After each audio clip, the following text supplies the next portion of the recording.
did he? Oh, bless it. Look at it. Oh, that's so cute. I have to say those are really pretty.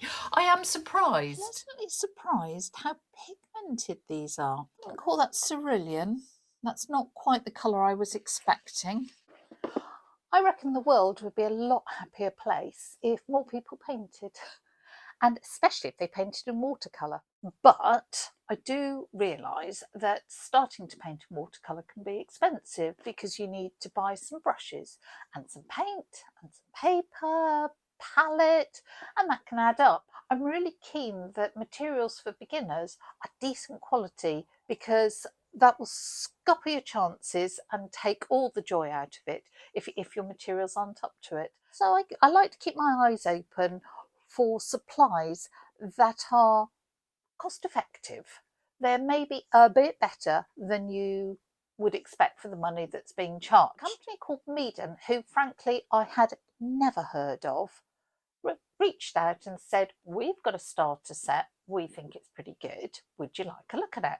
And I was like, maybe, because I've seen some really awful stuff, I have to say. But I said yes, and I'm going to review it in this film. And spoiler alert, it was actually way better than I thought it was going to be. And they have very kindly given me a 10% off voucher, which I will share as well. It'll be in the description and I'll mention it later on. Hi, my name's Liz Chadderton. I'm a watercolour artist based in Berkshire, and every week I share a tip or trick that I wish I'd known about ages ago. Sometimes I do material reviews, and that's what I'm doing this week. Let's look what we've actually got in our starter set. This fills me with hope because they have sent a porcelain paint palette rather than plastic. And if you're not sure why I'm excited by the fact that it's porcelain, that is what a plastic paint palette will end up looking like after a while. It just gets stained. Still perfectly usable, but you will start to find it's quite hard to judge colours against a stained background. So porcelain will not stain. They've sent brush set, 24 watercolours, and some paper, which they say, let's move that, is 100% cotton, cold press, acid free. So if you had this, literally all you'd have to do is add a pot of water and you would be good to go. In the UK, this costs £36.95, including delivery. I looked up the prices in the other countries they deliver to, because at the moment it's Australia, Canada, US, UK. And bizarrely, in the US, this actually costs $34.95, including delivery. Don't think they deliver to Hawaii, I'm afraid. Couldn't find the same set on the Canadian website. Similar one was 55 Canadian dollars. Australia, it was 44.95 Aussie dollars. That's cheap for enough stuff to get you going, but it's not cheap if it's rubbish quality. I'm going to try all these things out, see what I think, and see whether I'd recommend this to beginners to get them going. Most important thing, if you are a beginner, is to get decent watercolour paper. So this is what I'm most intrigued about.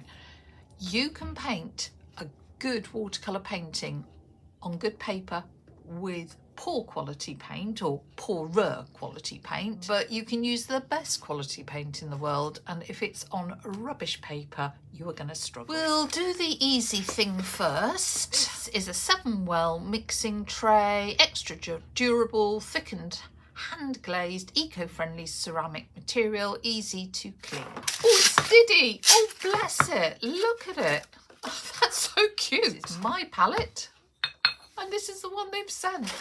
Okay, that is pretty tiny, but it'll certainly get you going. And it is kind of sweet. And it hasn't got a big chip in it, so there you go. Regardless of what happens today, I am definitely going to keep this. Incidentally, if you look on the Meeden website, they have got some really nice ceramic palettes, all different designs, really worth having a look at that. whether you're a beginner or an experienced artist. They've got some goodies. One of them's going on my birthday list, I reckon. Look at the paints, which I am concerned about, because I would say there's generally 3 qualities of watercolour paint. There's artist grade, which uses the finest pigments, pretty much irrespective of cost. There are student quality ones, which tend to leave out the expensive pigments and find substitutes for them. And this third one down here are the horrible ones. And if you can buy 24 tubes of watercolour for, you know, £10, there isn't going to be a lot of good stuff in that. And these are so cheap that I'm really quite worried. Anyway, let's have a look. So, high I can't even say that word, extensibility. Don't know what that means. Bright colours, versatility, non-toxic. Well, non-toxic's always good. On cheap watercolours, they just turn up. There's no pigment information. There's nothing on there. So let's see what they tell us. First impressions is that they've got a white and a black. In pure watercolour, we don't tend to use white because we add extra water to lighten the tone. And white will just make your watercolours more opaque. So that's not great, but hey-ho. Black, I would always suggest actually mixing your own black because it ends up far more interesting than pure black. For those who are worried about toxicity, I can't say that word either, they have all been tested to the different national standards. If you find this film useful, please like and subscribe, because that means that the film will get shown to more people. And if it's shown to more people, it means I can make more films. 12 mils. A lot of watercolours come in 5 mils. So a lot of artists' watercolours come in a 5 ml tube, and obviously you can see the size. And when you're beginning, you need to practice lots. So a decent sized tube is a good idea. I am heartened by the fact I've got the pigment code on there, in this case PBK 11. And if you're a beginner watercolour, you'll think, what's that? P stands for pigment, the BK in this case stands for black, and the 11 is what sort of black pigment it is. These little pluses that you hopefully can see here, that's got 3 pluses, that I am guessing is the light fastness. It's filled in square, and I'm guessing that means it's opaque. I can't see a leaflet, but I am just going to check. Oh, that's better. No leaflet, but yes, what they're saying, light fastness, there are either, 3 pluses or 2 pluses. So anything that's got 2, let's have a quick look. What's got 2, 2, 2, 2, 2? The orange yellow is not as light fast as something that has got 3 pluses. And then, this is the transparency, good. So if it's a filled in rectangle, that means it's opaque, and they have got quite a lot of opaques in here. And if it's half, it means it's either, you'd say, semi-transparent or semi-opaque, bit, glass half full, glass half empty. So we've got some of the semis, and then unfilled in means it is transparent. Oh, they're ultramarine blue, they've put as transparent, that's interesting. They have only got one that they rate as transparent. And then, they explain that these are the pigment numbers. So pigment, P is always for pigment, but if you saw an R, that means red, pigment red, or here, PV, pigment violet. So it just says that's the family it belongs to, and then the number is the specific. Well, that is positive in that there's some information. What we'll have to do is swatch these out and see how they behave, whether they are going to be nice or nasty. Next thing to look at is the brushes. Ooh, I have to say those are really pretty. I am surprised. For this cost, I'm really surprised how nicely they're presented. I don't know how they're going to function yet, but they look great. So what does it say? Water collected, new tech. Soft strokes, no hair losing. What you're looking for in a watercolour brush is the hairs, the bristles are soft. They need to be able to hold lots of fluid and release it in a really controlled way. What you don't want to do is have a brush full of paint, put it on the paper and puddle. It releases all at the same time. When you get brand new brushes, let's pick one out. It'll be hard.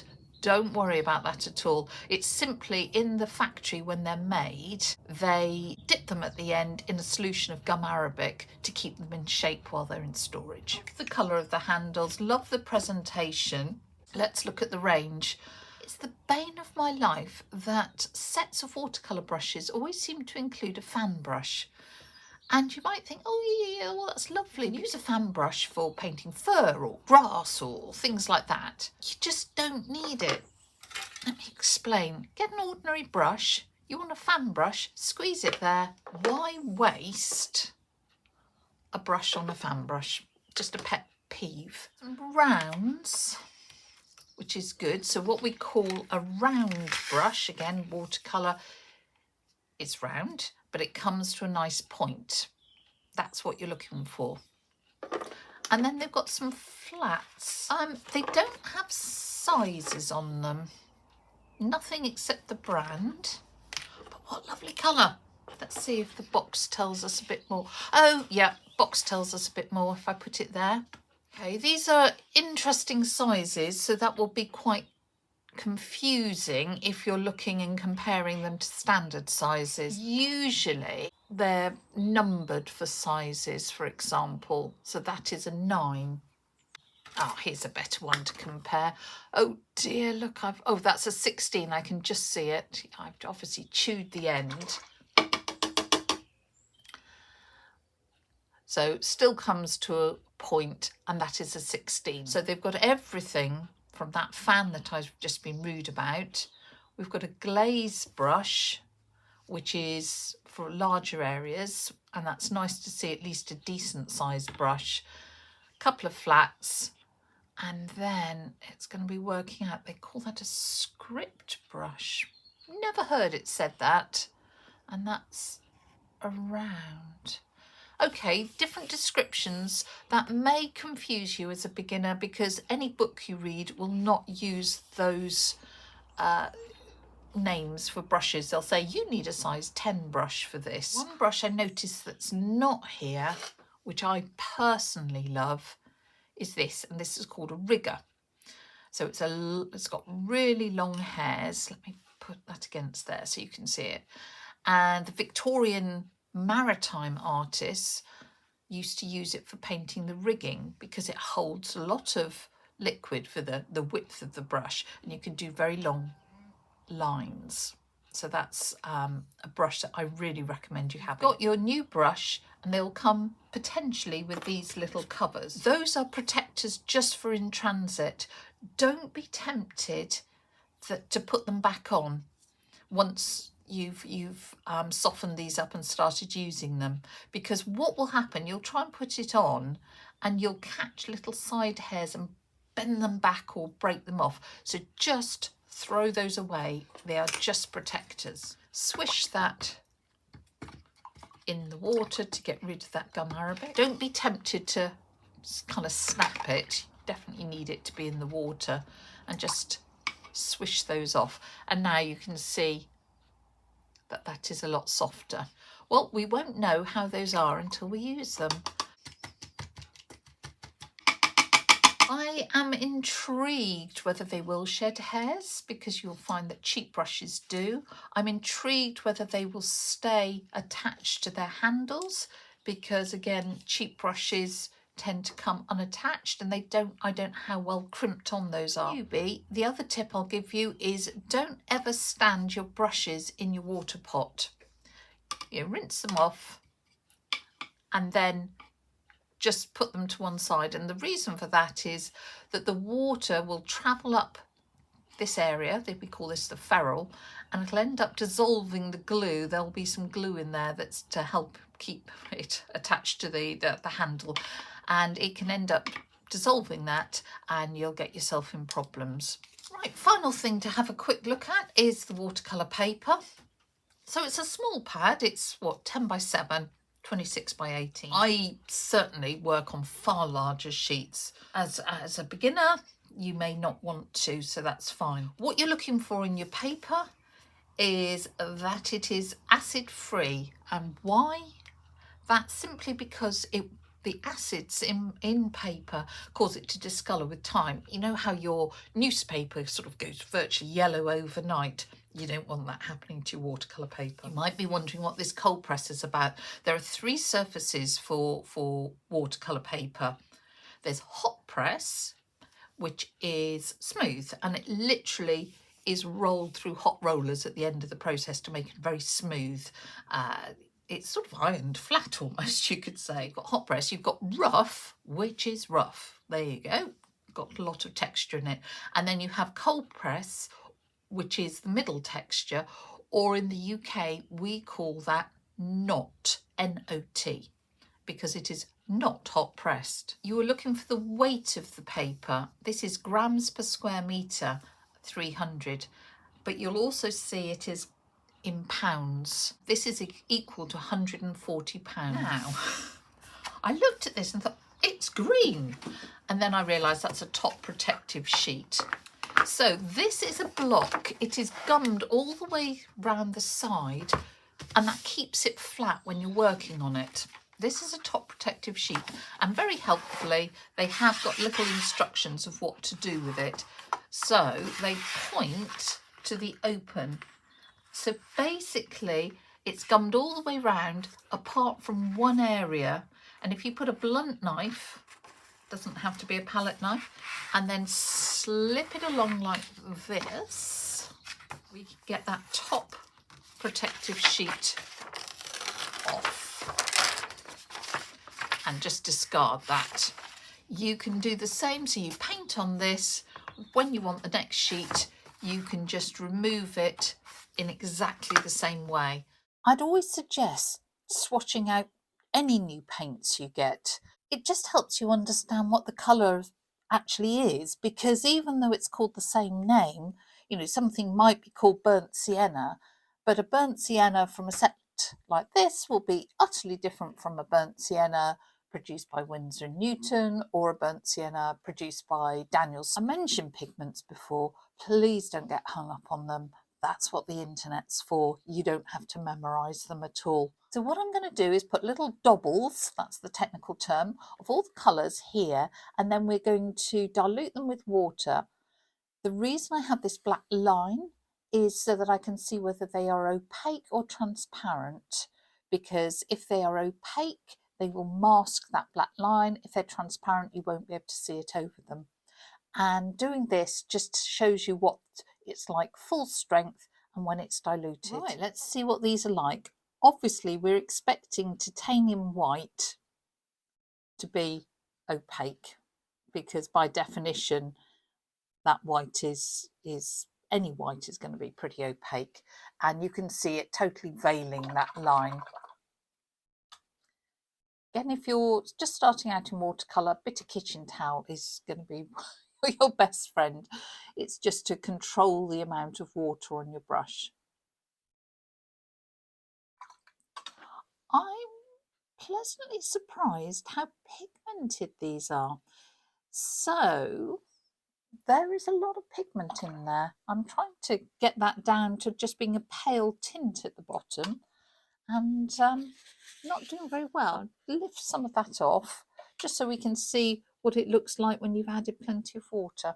I can see the white pushing in there where they've touched, and it's actually really nice to see the colours push into each other, simply because, I'll try and leave this gap, but simply because then they're going to be lively on the paper. They're going to mix and do all sorts of nice things when you get to that point.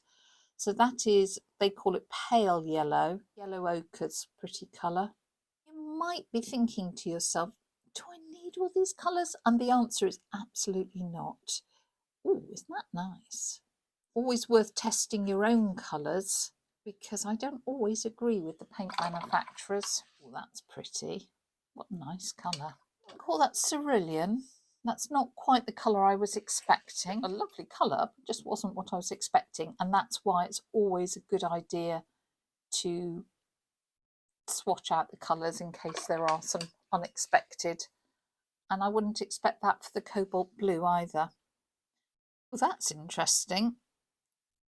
Prussian blue, I would usually expect to be a really greeny blue, really dark greeny blue. It's one of my favourites, and that is not. A really pretty colour. If you wanted to paint flowers and things, that'd be very handy.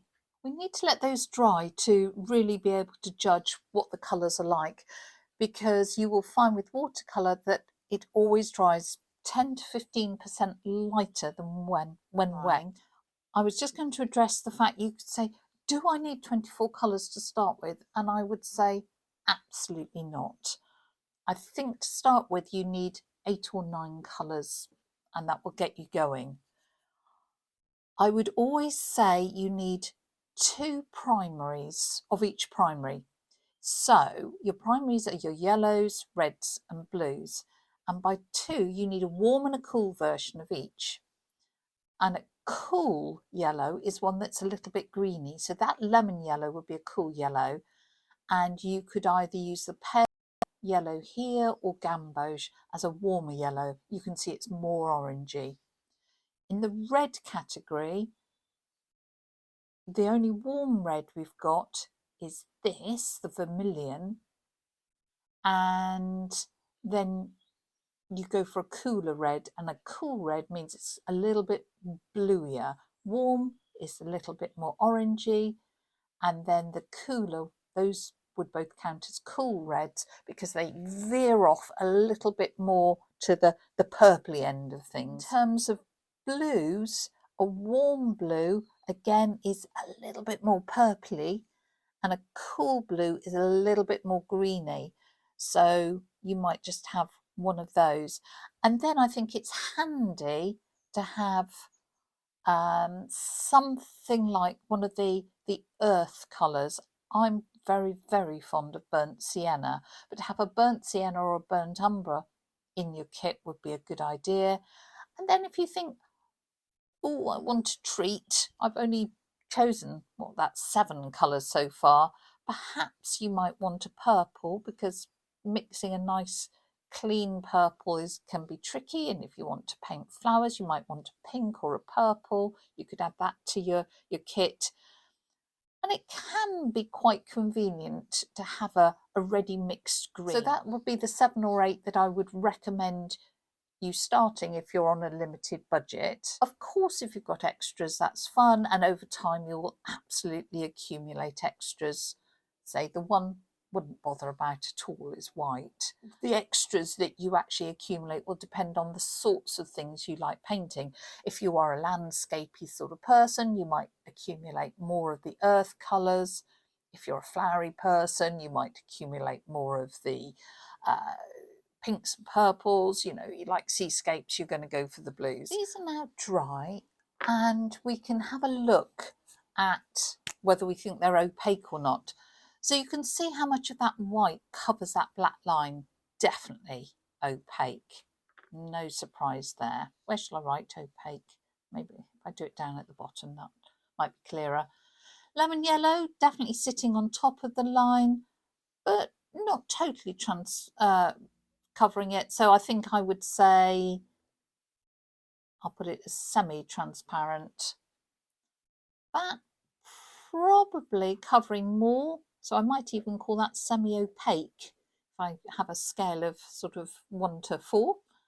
That's looking pretty good. There's a little bit of coverage, I'd say semi-transparent. Yellow ochre, a lot of coverage, opaque. So I've gone through and just made my judgment on how opaque and transparent they are. And I wonder if I agree with them. Oh, how interesting. Crimson red, they call it opaque. And I would say that's semi-transparent. So that's why it's worth doing this, just to make your own view, to test our pigments and see what we think to them, is to take a damp flat brush and rub it through the pigment and then dab off and see how much we can lift of that pigment. Do we get back to the white of the paper, or is there still a lot of colour staying there? And that is important to know in case you need to correct things. If a lot of colour stays, we call it a staining colour. If most of it lifts and you almost get back to the white of the paper, we call that a lifting colour. Another way to test the staining properties is to use a bit of this stuff. It's called Magic Eraser.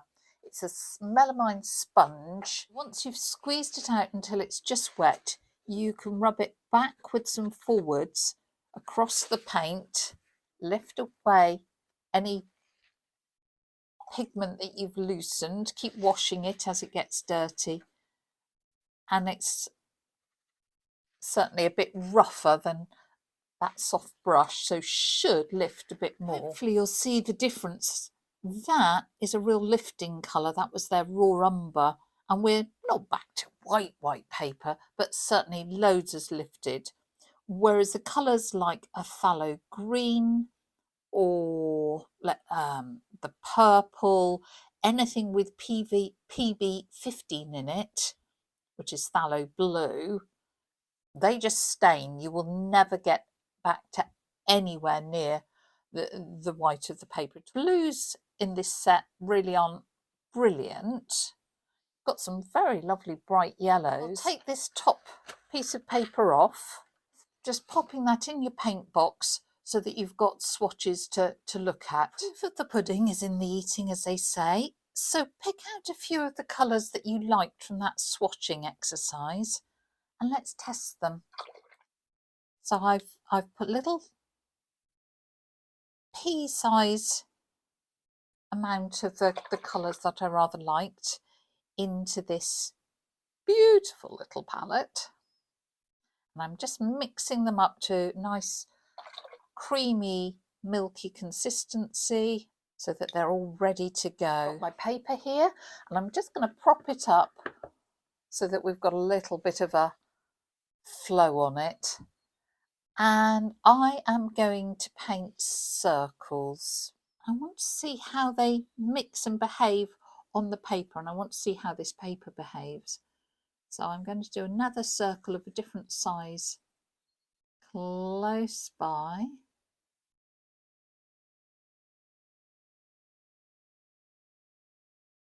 And then I'm going to let them touch.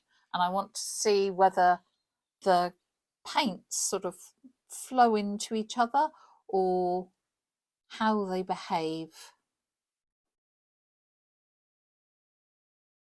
I need to have enough water in here so they've got a chance to flow, because if it's too dry, they haven't got any chance at all.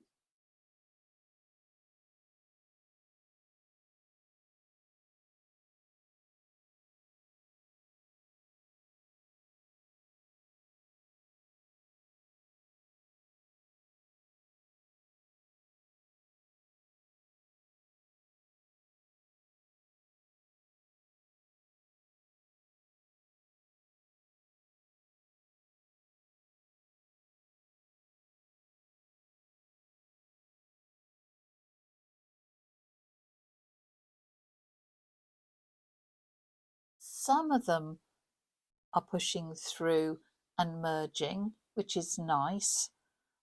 But if you were using artist quality, I would expect to see a lot more, say, really bossy pigments that would push into each other. Got to remember that these are a student grade paint, so I really mustn't be super critical. I just want to do one final test, and that's glazing.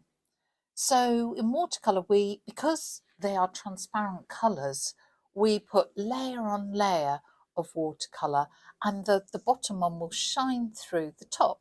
It's almost like you're putting sheets of stained glass together and you see the different colours. So what I'm going to do is put a thin layer of watercolour first, let this dry, then put another layer on top and another, and see what happens.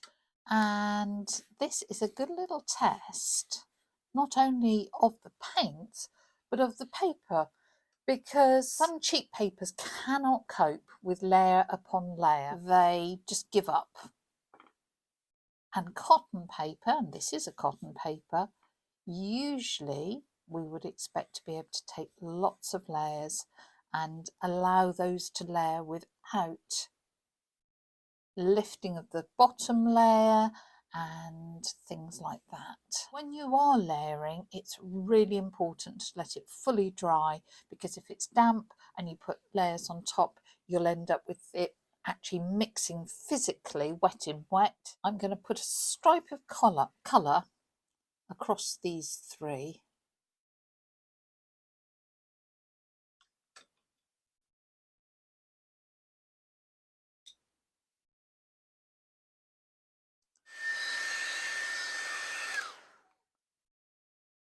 I think that's about dry. I'm being a little impatient here because I want to see how it behaves. So I'm now going to put another stripe of each colour over the top. And I am noticing that this paper is actually taking quite a while to dry.